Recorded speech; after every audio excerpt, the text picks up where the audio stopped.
बिस्मिल्लाह व अल्हम्दुलिल्लाह। टॉपिक है हमारा misapplication of property slash money. Misapplication of property slash money, point number B and C. Topic 3F का क्या लिखा हुआ मैं रीड आउट करता हूं। Miss application by partner while acting with in apparent authority if property money received from third party. Okay, अब यहां पे देखें, ये कस्टमर है जेड, ये फर्म के ऑफिस में आया, फर्म का परमानेंट कस्टमर है। उस वक्त ऑफिस में डी अकेला था, एबीसी नहीं थे। उसने 1 करोड़ रुपए की रकम पे की। पार्टनर के पास अपेरेंट अथॉरिटी है। अपेरेंट का मतलब दिखाई देना। आपको दिखाई दे रहा है क्या? आपको दिखाई दे रहा है कि मैं कैफ 4 पढ़ाने के लिए ऑथराइज हूं, ये अपेरेंट अथॉरिटी है। तो पार्टनर के पास अपेरेंट अथॉरिटी है, वो कस्टमर से पेमेंट वसूल कर सकता है। बल्कि अभी हम पढ़ कर रहे हैं उसके पास एम्प्लॉयड अथॉरिटी भी है। तो पार्टनर के पास अथॉरिटी है, वो कस्टमर से पेमेंट वसूल कर सकता है। तो क्या लिखा है, मैं दोबारा रीड आउट करता हूं।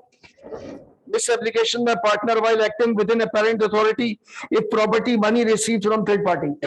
तो Z ने आकर 1 करोड़ रुपए की रकम पे की, किसको? डी को, गुड्स की डिलीवरी के लिए। यार ये गुड्स डिलीवर करवा दो 1 हफ्ते के अंदर अंदर। डी ने कहा ठीक है।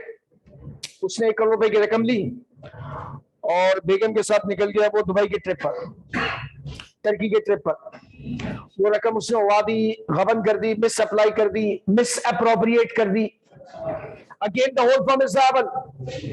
एबीसी जेड को ये नहीं कह सकते ये रकम तुमने डी को दी थी, डी ने मिस अप्लाई की है, the whole firm is liable, the whole firm is liable. तो एमसीक्यू में ये आ सकता है कि एक पार्टनर जो कस्टमर से पेमेंट वसूल कर रहा है वो कौन सी अथॉरिटी है। अब अगर नीचे एम्प्लॉयड अथॉरिटी भी लिखा है और अपेरेंट अथॉरिटी भी लिखा है, अगर आपको ये लगे एमसीक्यूज में चारों जो आंसर्स दिए वो गलत हैं, तो जो गलत आंसर है उनमें से जो सबसे करीब तरीन सही आंसर के करीब तरीन हो आप उसको टिक कर दें और नीचे ब्रैकेट में मेंशन कर दें जो सही आंसर है, ताकि एग्जामिनर को ये पता चल जाए कि आपको आता है। और अगर आपको लग रहा है कि 2 आंसर है, मसलन एक पार्टनर के पास अथॉरिटी है कि वो कस्टमर से रकम वसूल कर सकता है, apparent authority, employed authority, express authority, फला अथॉरिटी, 4-5 उसने एमसीक्यूज दिए हुए हैं, आंसर्स दिए हुए हैं। तो आप एम्प्लॉयड अथॉरिटी और अपेरेंट अथॉरिटी दोनों को टिक कर देंगे और नीचे ब्रैकेट में वजाहत कर देंगे जुमला लिखकर। We have to be on the safe side. तो हमने क्या बात की कि एक पार्टनर के पास अपेरेंट अथॉरिटी है कस्टमर से रकम वसूल करने की, प्रॉपर्टी वसूल करने की। अगर वो वसूल करने के बाद मिस अप्लाई कर देता है तो होल फर्म इज लायबल। इसको आप जुमले की शक्ल में कन्वर्ट कर सकते हैं, रट्टा मारने की जरूरत नहीं है।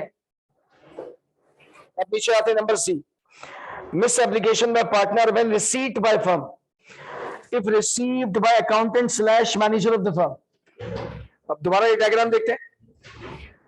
जेड आया फर्म के ऑफिस में, कोई भी पार्टनर नहीं था, अकाउंटेंट बैठा हुआ था या मैनेजर बैठा हुआ था या क्लर्क बैठा हुआ था। जेड ने 1 करोड़ रुपए की रकम दी अकाउंटेंट को, मैनेजर को, यार गुड्स की डिलीवरी करनी है। जेड रकम देके चला गया। थोड़ी देर बाद एंट्री होती है डी की। डी पूछता है हाँ क्या अपडेट है, तो मैनेजर बताता है, अकाउंटेंट बताता है कि वो जेड अभी 1 करोड़ रुपए की रकम देके गया गुड्स की डिलीवरी के लिए।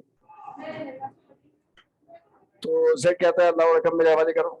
तो sir Z he is one of the proprietors. Partners कौन है?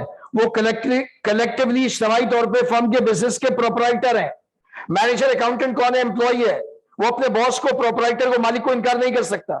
उसने 1 करोड़ रुपए दिए पार्टनर को और पार्टनर ने वो रकम मिस अप्लाई कर दी, मिस अप्रोप्रिएट कर दी, खुर्द-बुर्द कर दी। Again the whole firm is liable. अब मेरा क्वेश्चन आपसे ये है, what is the difference between B and C? अब और से दोनों हेडिंग्स को देखें, मैं डिफरेंस बता रहा हूं। बी में जिसने रकम वसूल की है उसी ने उसको मिस अप्लाई की है।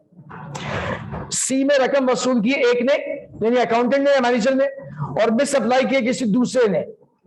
बी में वो रकम वसूल की गई थी अपेरेंट अथॉरिटी को एक्सरसाइज करके।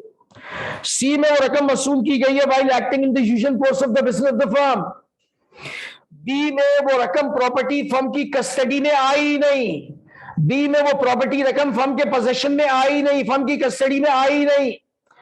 सी में वो प्रॉपर्टी वो रकम फर्म की कस्टडी में आ गई, फर्म के पोजीशन में आ गई, दोनों सूरतों में the whole firm is liable. अब ये नहीं पूछना ये डिजिटी ने हरकत की है, the whole firm is liable. अभी अभी मैंने रिकॉल करवाया ना आपको, duty to indemnify for loss caused by fraud, general duty की नंबर 5। हास्ता लाविस्ता।